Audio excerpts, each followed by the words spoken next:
महाभारत का युद्ध समाप्त हुआ, पांडवों का शासन आया और उनका अंत भी हुआ।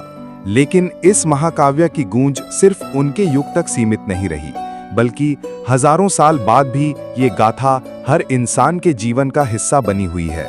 क्योंकि महाभारत हमें युद्ध जिताने या हारने का ज्ञान नहीं देती, ये हमें जीवन के हर मोड़ पर सही और गलत में भेद करने का मार्ग दिखाती है। अर्जुन और कृष्ण का संवाद, जिसे हम भगवद गीता के नाम से जानते हैं, वो आज भी संसार की सबसे महान दार्शनिक और आध्यात्मिक पुस्तक मानी जाती है। गीता कहती है कि इंसान को अपने कर्म करते रहना चाहिए, फल की चिंता उसे नहीं करनी चाहिए, क्योंकि यही जीवन का सत्य है, यही धर्म है और यही मोक्ष की राह है।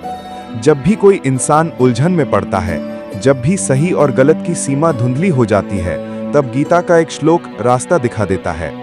यही कारण है कि महाभारत सिर्फ एक धर्म ग्रंथ नहीं, बल्कि संपूर्ण मानव सभ्यता का दर्शन है। इसमें हर इंसान की कहानी छिपी है।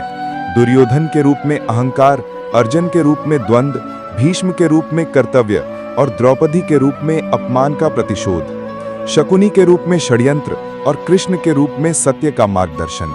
यही कारण है कि महाभारत आज भी उतना ही प्रासंगिक है जितना सहस्त्रों साल पहले था, क्योंकि हर युग में लोभ, ईर्ष्या, लालच और सत्ता की भूख जन्म लेती है और हर युग में धर्म और अधर्म का संघर्ष होता है।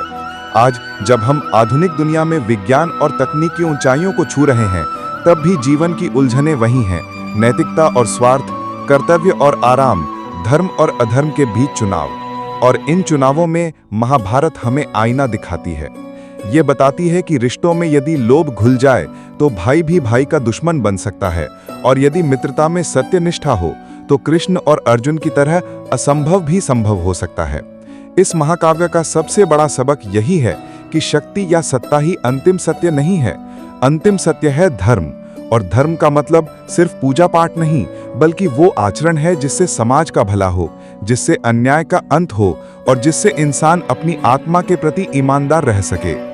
इसलिए महाभारत हमें बार बार ये चेतावनी देती है कि यदि हम अपने स्वार्थ और अहंकार में अंधे हो जाएं, तो अंत वही होगा जो कुरुक्षेत्र की धरती पर हुआ था। रक्त की नदियां, रिश्तों का संहार और पछतावे का बोझ।